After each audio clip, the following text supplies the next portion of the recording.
Bounoua, cité des miracles. Ce dimanche 9 février, les fidèles sont venus de toute la région pour le deuxième rendez-vous du culte de miracle organisé par la MEIA, Mission évangélique internationale Allée. Il y a des merveilles ici, en tout cas, il y a miracles, guérison. Je dis merci à Dieu. Je sais qu'il ferait pareil aujourd'hui encore. Dès 13h, l'affluence était déjà massive, l'attente était grande, le cœur disposé. La célébration a commencé dans une louange fervente. Le groupe musical et le groupe vocal ont conduit le peuple de Dieu dans une louange et une adoration exceptionnelle, favorisant une présence de Dieu propice au thème général de cet événement, les miracles. Tout miracle authentique étant précédé de la prédication de la parole de Dieu, l'évangéliste Jean-Baptiste Quadio, leader et fondateur de la MEIA, orateur du jour, n'a pas dérogé à ce principe divin.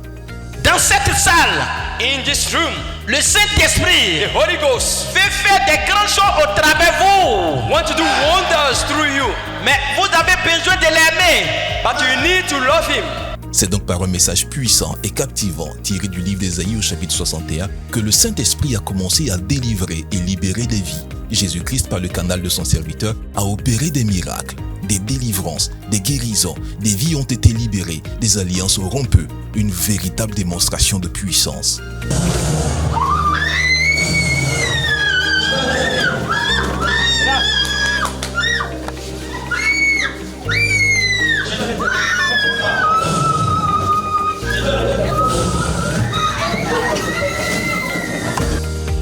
Par-dessus tout, la visitation de l'Esprit de Dieu a également permis à plusieurs de parler en langue et d'être restaurés.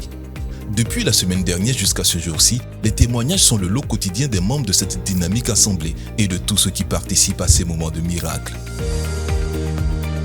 Donc la fille qui était dans le coma, après l'intervention de l'homme de Dieu, à minuit, elle s'est réveillée de son coma.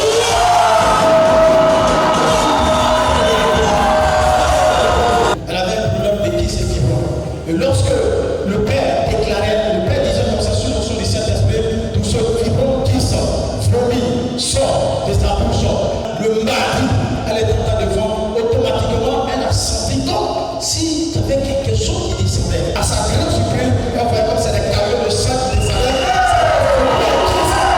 Un autre miracle, celui de la conversion des âmes. Tout comme le premier jour, plusieurs personnes ont donné leur vie à Jésus.